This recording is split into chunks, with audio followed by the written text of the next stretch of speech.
Oh blimey, that was the most effort I've ever put into 3 minutes of intro. Ugh. Out of the matrix we go. G'day ladies and gents, Cubic Meter here with the next evolution of my max efficiency blast chamber.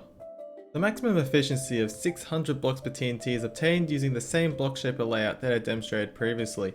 So check out that video if you need to know more. For this design, the challenge was speed and reliability. You see, for all intensive purposes, there are 3 kinds of block conveyor.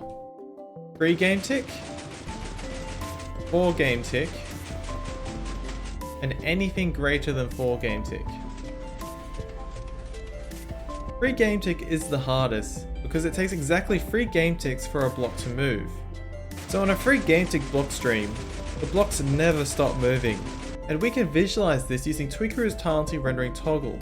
But here, I'm just telling the client not to render the moving blocks. And as you can see, they stop rendering completely. If I turn off my auto clicker and place the blocks normally with a 4 game tick interval, you can see they render for a single game tick for which they are not moving. This means if you try to add extensions to a 3 game tick block stream using smart pistons, the extension won't push until the 4th game tick, at which point the next block is already arriving. This will result in the stream jamming. 4 game tick works fine however because the extensions have that extra game tick to react. And furthermore, anything greater than 4 game tick has even more time to react, allowing you to make much simpler and more lag efficient conveyors using observers. If you want to know more about smart piston layouts, I suggest Manga's video on the topic as he goes much further in detail. The old blast chamber design receives a 4 game tick input, which puts out 18,000 blocks per hour.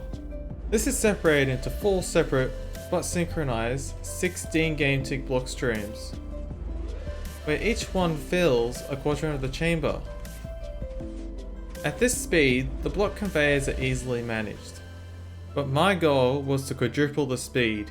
So I started small, upgrading a single quadrant of the blast chamber to run at 4 game tick instead of 16. This required replacing all the observer based extensions with smart pistons which could 0 tick. But this also meant a lot of dust spam, because redstone dust is the only way to transmit 0 ticks long distances. But fortunately in 1.16, dust lag is not as much of an issue. In fact, the worst part about the blast chamber is due to the moving blocks causing light updates. The whole contraption will light suppress a server if left running without a roof to block skylight. Here is a fully functional quadrant of the blast chamber so we can see what is happening, but also demonstrate that each quadrant has its own independent system. In order to fill the chamber, we use a smart piston array which is capable of handling a 4 game tick block stream. The pistons will be strategically positioned to hit push limit when the chamber is full. We use these additional smart pistons to transmit the 0 tick signal plus a 3 game tick delay in order to ensure that this piston array fires exactly 3 game ticks after this smart piston here. We then have an additional 0 tick repeater to power the piston roof in the same order. So that means that the entire piston roof is capable of firing every 4 game ticks. The result is that our blast chamber fills up very quickly. In fact, at full speed, it will take only 30 seconds to fill the entire 600 block cavity left by the TnT. Once the chamber is full, we can detect the overflow and trigger the TnT for the blast sequence. Just like with the previous design, the overflow gets sent to some buffers, which dump the blocks into the blast chamber once space is available. However, running at much higher speeds, we experience issues with buffer threading. Buffer threading is a term that I'm using to describe a concept that I introduced in the previous blast chamber video. Whereas our 4 separate block streams entering the blast chamber, through their overflows, they are merged together into a single 4 game tick block stream and then split apart again in order to make sure that the overflow from all 4 quadrants is evenly distributed to the buffers of all 4 quadrants. This is quite easy to do with the 4 separate 16 game tick block streams, because they can simply be merged together into a single faster block stream and separate again to ensure the blocks are evenly distributed. However, at 4 times the speed, our overflows are already running at the maximum speed possible, meaning they can't be just merged together and split apart again. Something that may have gotten your attention during the introduction was this bird nest of conveyors shown during the buffer threading stage. It's much easier to understand if we just focus on the conveyors for a single quadrant. Here I've just blocked off all the inputs to our blast chamber so we can just focus on the overflow. The overflow from a single quadrant is split 4 ways into these 16 game tick block streams, very similar to the old blast chamber design. However, bear in mind, this is happening 4 times. So all of these block conveyors are carefully aligned to dodge and weave around each other in the perfect order to ensure that they enter these nodes at the perfect timing in order to be merged together again into full speed conveyors. So pretty much we separate a single 4 game tick overflow into 4 separate 16 game tick block conveyors, which individually flow into nodes which get re-merged with other 16 game tick conveyors from all of the other quadrants. And the result is that we get 4 game tick outputs from these 4 nodes with an evenly distributed mix of the overflows from all 4 quadrants. And all of this buffer threading is required to avoid unstable block loads occurring due to random TnT explosions removing slightly more blocks from one of the quadrants than it does from others. Because if such instabilities were allowed to persist in the buffers without blocks being evenly redistributed, They'll build up over time and eventually cause a buffer to overflow and jam. And once you have a single jam in the system, it'll propagate backwards through every single conveyor until the entire system jams. And these jams became a very familiar sight over all of these design iterations. Here is the very first iteration of the blast chamber, which didn't perform any buffer threading whatsoever. Meaning, the overflow from a particular quadrant went back into that same quadrant, which causes unstable block loads to occur very often, to the point that I was literally using fire to try and burn the excess logs that would overflow. I eventually realized that it was futile to avoid the buffer threading entirely, and finally decided to make the complicated bird nest of block conveyors in order to evenly distribute all the overflows. But that simply wasn't all, because we still have a long way to go. Another issue was block conveyors interfering with one another. What I mean by conveyors interfering with one another is simply this. One piston powers, another piston powers, and whichever was powered first wins. So you can imagine if this guy is the piston feeding the buffer, and this guy is the piston emptying the buffer into the blast chamber. If this guy fails to fire in time, blocks get left in the buffer and the buffer overflows eventually. It took a very long time to work out the perfect arrangement of the buffers to ensure that none of the conveyors would interfere with each other in a way which would cause the buffers to overflow. And when I say very long, I'm on render distance 64 right now, and I'm not getting to the end of this anytime soon. With every design iteration, the farm will be tested for about 30 hours until it breaks, then rebuilt, modified slightly, and tested again until it breaks. The issue was, I was never able to directly observe the cause of failure. I could only extrapolate, make a change which would fix my assumption, and test for another 30 hours until it failed and falsified my initial guess. In the end, the solution was not to prevent jams from occurring, but instead embrace them and implement a system to automatically unjam the conveyors. Here we can see that the buffer is ready to dump its load into the chamber. In order to prevent this operation being interfered at any point, we have these pistons, which are the ones feeding the buffers. At any point, blocks could come up from the threading system, fill up this line, and then get pushed into the buffers. So we had to make sure that we disable this temporarily while the buffers are pushing. This is done using these sticky pistons around the back. If I remove power from them, they will retract this block, meaning the power from these observers cannot get to these pistons. So if I was to place this last block here, you can see these blocks will get stuck here.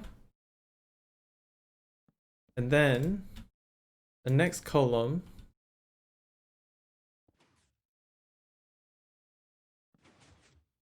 will end up in this additional buffer right here. So if I give this piston here an update, we will disable those pistons, pulse the buffers once, then activate a cooldown timer. Once the cooldown timer reaches 0, it will then clear out that additional buffer and dump any additional blocks left in this system. It all gets put into the buffer, then dumped into the chamber once again. Which means we are effectively using 2 times the amount of buffer space. The result is a clean and reliable conveyor system for the buffers. Here is the standalone unit, ready to have any block farms attached. Although, keep in mind that even though the 4 quadrants of the blast chamber can function independently, the block streams will need to be synchronized within 4 game ticks. Here is a really nice use case of this high-speed blast chamber. This is a 72k per hour max efficiency concrete converter. Up at the top we have everything you need to perform the concrete conversion. We have a shulker box unloader for your concrete powder. an item delivery system for the player, which stands right here and places the concrete powder against this emerald block at the top. The farm will work on most vanilla servers, however you will need to have a modded client, because the placement of the concrete powder will only work if you have Tweakeroo fast placement set to face mode. All that fast placement does is place down blocks very quickly, and if you set it to face mode, it will only place blocks against the face that you originally were pointing at. So as you can see, if I was to start placing blocks here, it will only place it on the face that I started aiming at, and it'll place them down very quickly, because by default, the player can only place down a single block every 4 game ticks. However, with this farm, the player needs to place down 4 blocks every 4 game ticks, so that is 1 block every single game tick. And just to be absolutely sure that you place down the blocks reliably, make sure that your fast block placement count is set to maximum. In order to use the farm, all you need to do is grab your boxes full of concrete powder, add them to the input, and the farm will start automatically and run until one of these droppers runs out of items. So to start with, you'll need some concrete powder, like maybe something like 16.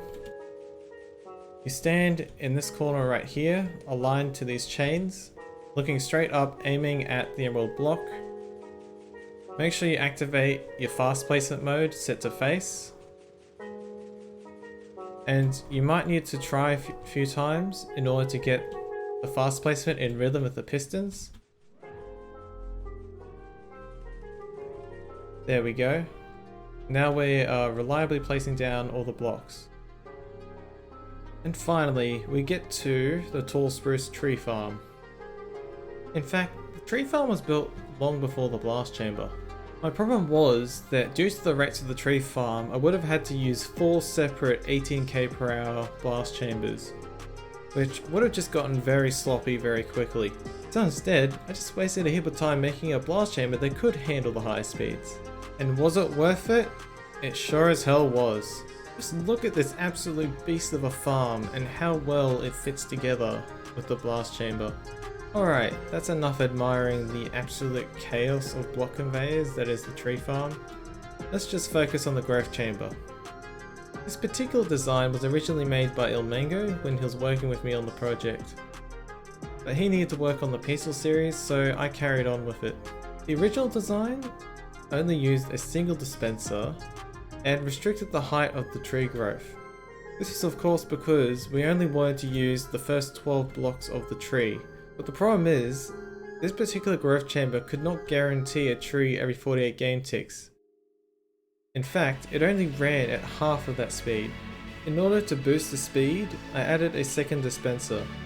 However, you might notice there's now no room for the tree growth detection.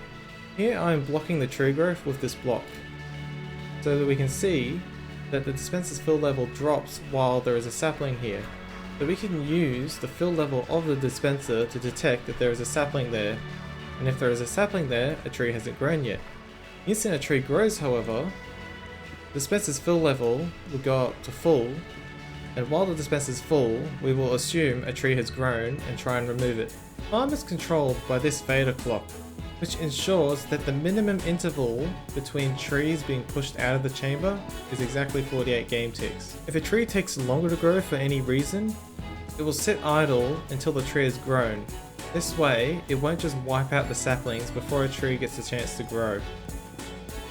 The reason why we only use 12 blocks of the tree, even though spruce trees can grow much taller, is because these 12 blocks are guaranteed to grow no matter what. Which means we can optimize the farm to process these 12 blocks as quickly as possible in order to get the maximum speed possible. By removing the need for this cooldown clock, and by processing the entire tree height, you might be able to make an even faster tree farm. But this is also about achieving maximum efficiency. This is where you need a bit of common sense to think about whether it's worthwhile going for the absolute maximum rates possible, or whether it's worthwhile just settling on 72,000 logs per hour. Using the farm is quite simple. Sit in the minecart, flip the lever.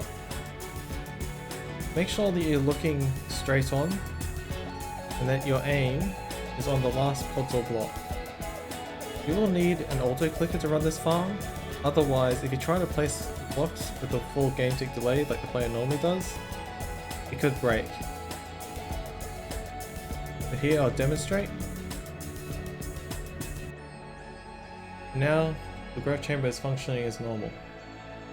If you want to stop using the farm, just stop placing saplings, turn off your auto clicker, and flip the lever. Now the farm is shut off. Here I've got my good friend Amumba in the farm, so we can go and have a look around. In the farm, I just have some shulker box unloaders for bone meal, another box unloader for TnT for the blast chamber, and underneath we have the collection system, which is simply this very compact 8x shulker box loader designed by Ken, which fits really nicely in this space and collects all of the logs from the farm, which is perfect. You can see it in action here, filling up these shulker boxes and just storing them underneath the farm. The block shaper uses various piston extensions in order to separate our 12x4 column of blocks into 4 separate quadrants of the blast chamber. Here we have pairs of block conveyors which operate one after the other in order to ensure that the flow of blocks out of the farm is continuous. All of the conveyors are chained off of blocks that come directly from the growth chamber, meaning this 48 game tick clock is essentially what runs the entire farm. This ensures that all of the block conveyors are in perfect sync when they enter the blast chamber. And with that, I'm afraid it's about time to bring this shindig to an end. This project has taken a lot of effort, and at many times it seems simply not possible to make the blast chamber work at such speeds. But let this be a lesson. If something seems impossible, just take a step back and investigate. If you're unsure what the problem is, then take a guess and test it. Because every time you fail, you eliminate the incorrect assumptions, and eventually, all that will be left is the true path to success. As for the farms, feel free to take a gander at the world download and try them out yourself. See if they suit your needs, and maybe even use them in your own gameplay. As for me, a new snapshot dropped when Merging finally patched the shulker warp. I will be following up my shulker farm video with a properly tried and tested design in the coming week. If you want to be notified of when I release this, then feel free to subscribe and I will see you then.